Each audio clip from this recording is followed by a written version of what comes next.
పెళ్ళైనా పండగైనా వేడుక ఏదైనా పట్టుచీరల ప్రత్యేక వేదిక వారాహి సిల్క్స్. సాంప్రదాయానికి సౌందర్యానికి వారధి. మా అంకులు విజయవాడలో ఉంటారు. అండ్ ఇక్కడ కొంతమంది అంకులు నాన్నగారు బాగా క్లోజు.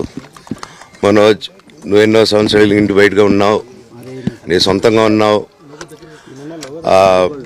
మీ నాన్నగారు అమ్మగారు ఒకరే ఉన్నారు.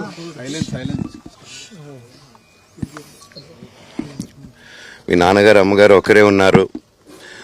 మీ అన్నయ్య ఏమో దుబాయ్కి షిఫ్ట్ అయిపోయాడు ఫ్యామిలీతో. మీ వైఫ్ ప్రెగ్నెంట్గా ఉంది. తనకి తల్లిదండ్రులు లేరు.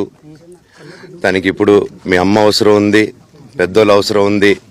నువ్వు అక్కడ ఎలా చూసుకుంటావు అంటే, నాకు ఆ రోజు మా భార్య కూడా ఒకసారి వాళ్ళు అన్నీ చెప్తున్నారు కదా, ఎందుకండి ఒకసారి వినండి అంటే, సరేమ్మా నీకోసం వస్తాను అని చెప్పి మళ్ళీ తిరిగి రావడం జరిగింది. అండ్ నేను ఈరోజు నా గురించి ఆరోపణలు వేస్తున్నారంటే అది నేనేం చెప్పలేను. ఓన్లీ మీకు ఆధారాలు మాత్రమే చూపించగలుగుతాను. ఇప్పుడు వాళ్ళు చెప్పి నేను చెప్పి ఇది కరెక్ట్ కాదండి, నేను ఎప్పటి నుంచో కూర్చొని మాట్లాడదాం అంటున్నాను. పిల్లలకి లోకల్లో అక్కడ లోకల్లో ఉండేది ఎవరో కాదండి, మా బంధువులే అండి అందరూ. ఆ చుట్టుపక్కల గ్రామాలందరూ మా నానమ్మ ఊరు, మా అమ్మమ్మ ఊరు అందరూ మా వాళ్ళండి. వాళ్ళ పిల్లలు, మనవాళ్ళు, వాళ్ళ బంధువులు.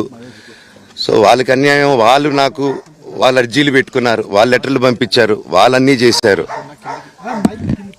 నేను వాళ్ళకి సపోర్ట్గా మద్దతుగా నిలబడి ఏమైంది నేను అడిగేసరికి వినయ్ అతనికి ఫోన్ చేశాను, మెసేజ్లు పెట్టాను. సార్ వాట్ ఈస్ హ్యాపెనింగ్, నేను కావాలంటే కాలు మీద కూడా పడతానండి, ఈ ఇష్యూ క్లియర్ చేయండి, మాట్లాడుకుందాం అంటే చాలా దురుసుగా రిప్లైలు పెట్టారు. నేను ప్రతిదీ ఈరోజు సాయంత్రం 5:30కి ప్రెస్ మీట్ పెట్టి ఇన్నాళ్ళు ఆగానండి, ఇంకా ఆగలేను. ఈరోజు ఈవినింగ్ ప్రతిదీ చెప్పేస్తాను. ఆ రోజు నేను పోలీసు సపోర్ట్ అడిగినప్పుడు స్టేషన్కి 100కి ఎందుకు ఫోన్ చేశాను, ఆ 100 దగ్గర నుంచి నేను పర్మిషన్ ఇస్తున్నాను, నాకు ప్రాబ్లం లేదు.